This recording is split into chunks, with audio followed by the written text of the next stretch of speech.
Travels by Broomstick comes to you from South Wales, the land of the dragon. Oh, and sheep. We got lots of sheep. Welcome to all you good people out there in podcast land. Tonight's journey takes us to the ancient Ram Inn, Wotton-under-Edge, near Gloucester, England. So, let's get the broomstick out the garage, and off we go.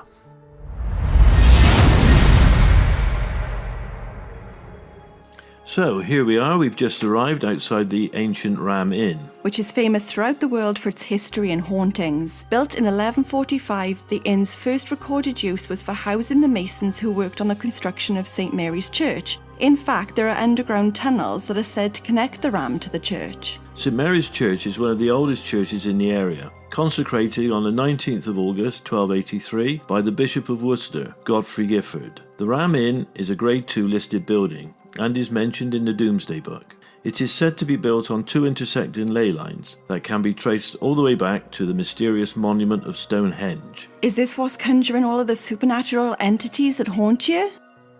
The ancient Ram Inn is no longer a pub, but there is still lots of spirits here. Oh no.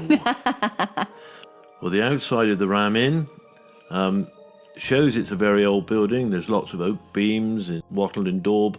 The construction is medieval, I would say, and the modern road surface is actually at the level of halfway up the windows and doors on the lower floor. So this is an indication that this building has been here a long time.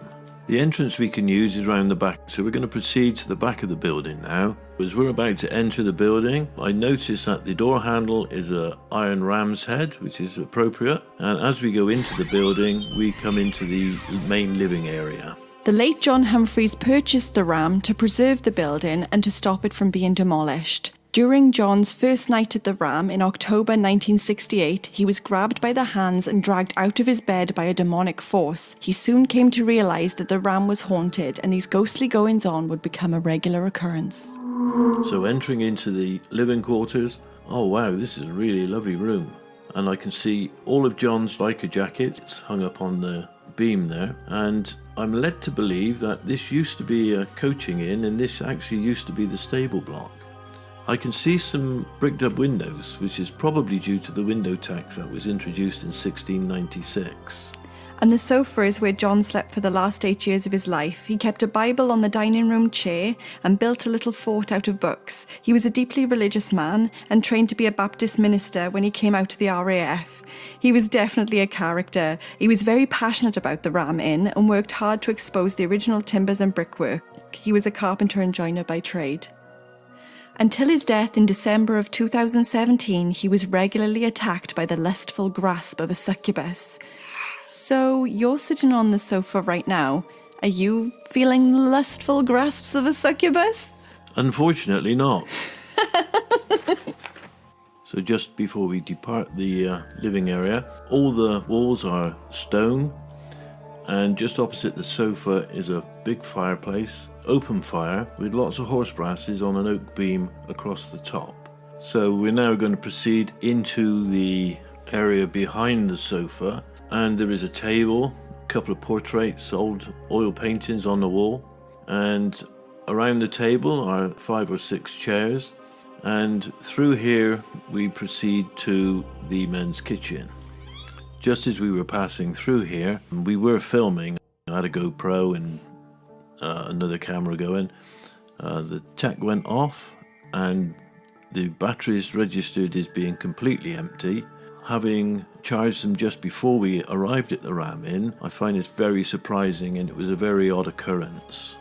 We were warned about this. Apparently it happens all the time in the Ram. Well, up until this point, I hadn't really felt anything very spooky. The building is very old, obviously, as we've said, and it's chilly, not very well lit, and it does give you a spooky feeling. Not to the extent that I was particularly worried, but having just experienced this, I'm not really so sure anymore. Well, we are stood in one of the most haunted rooms, as this is the site of a pagan burial ground. During an excavation by archaeologists from Bristol University, they uncovered the grave pit, containing the skeletons of a woman and child, along with ritual daggers believed to have been used for human sacrifice. Yeah, the grave is still open. It's covered by an iron gate, and on top of the iron gate is a wooden cross. There is a skull on the floor adjacent to the burial pit, and it all looks very macabre. Yes, look, there's a taxidermy crow twirling above it.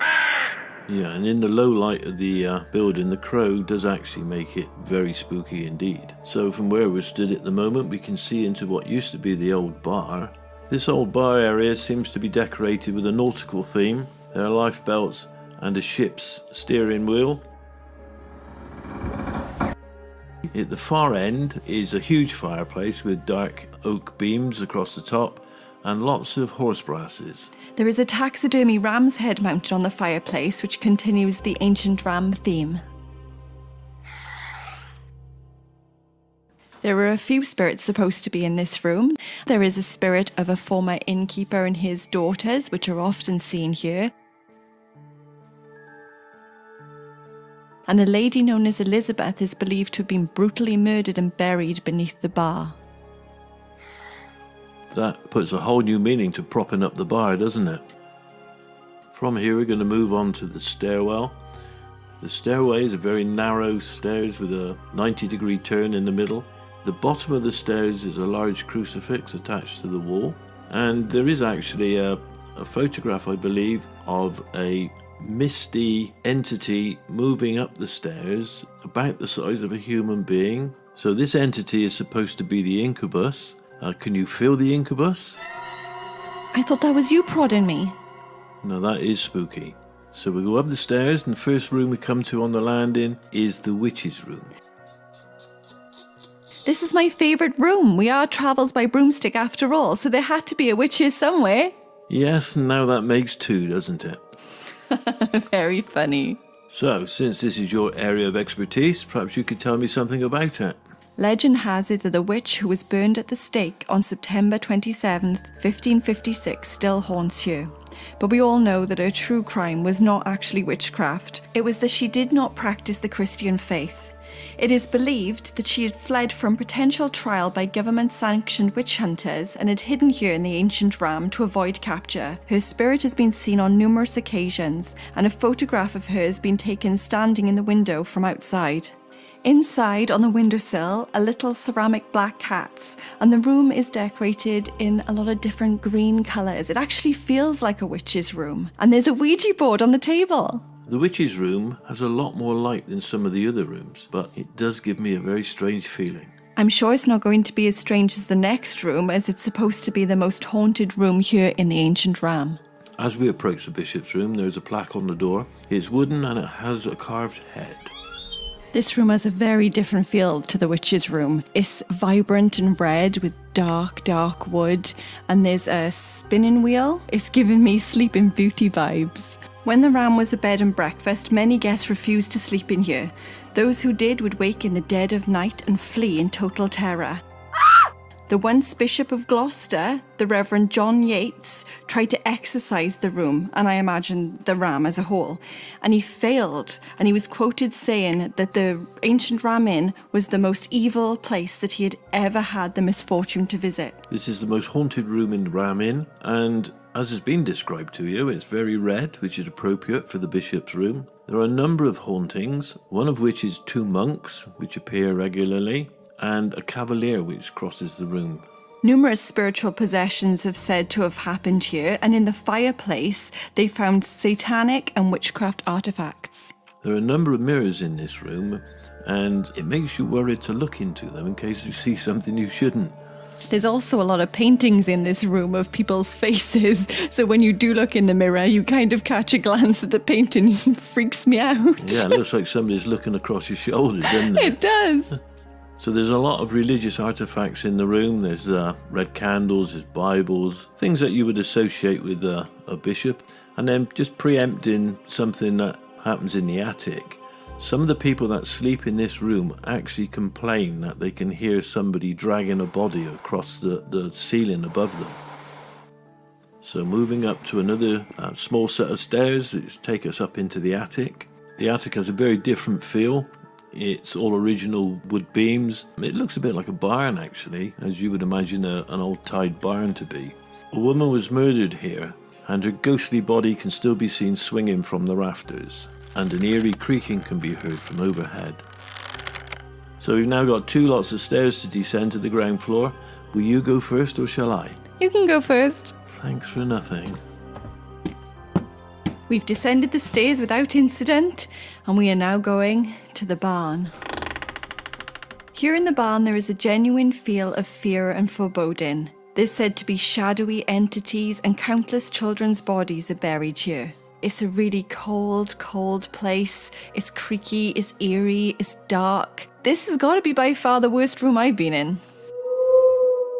Yeah, and the fact there's lots of old furniture and stuff like that stacked around doesn't help, does it? No, it makes it feel very empty, very unlived in, very unsettling. And when we were approaching this, I did have a very, very bad feeling. Did you see the shadowy figure? I didn't know, but I did have a very bad feeling. Oh.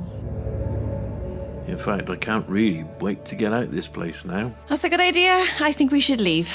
We would like to say a big thank you to Caroline Humphreys, who is John's daughter, who is now continuing John's legacy. She has stepped in to take care of this beautiful haunted building. And if you would like to experience it for yourself, you can just get in contact with her. It's www.ancientramin.co.uk, or you can also follow her on Ancient Ram in 666 on TikTok, where she is currently reading her dad's diaries to raise funds for the Ancient Ram. We'll have to come back again for another ghost hunting experience. Would you come back again? Yeah, well, I think this time we bring some different equipment with us. Our tech let us down, which wasn't good, so we must come back because we have to do a vlog. So just a few quick questions before we leave.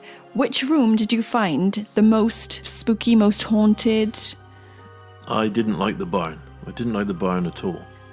And how many brooms would you rate the Ancient Ram out of 5? Bearing in mind, one of the ratings have got to be the witchiness. I think it's a definite 4.5. Ooh, that's a good rating. It is a very good rating. And we did have a witch in the witch's room. We did. So it's very interesting to be allowed in here on our own. And anybody can do this. It's a small fee to Caroline, which obviously goes towards helping the Ancient Ram stay as the Ancient Ram. What did you think? I really enjoyed myself.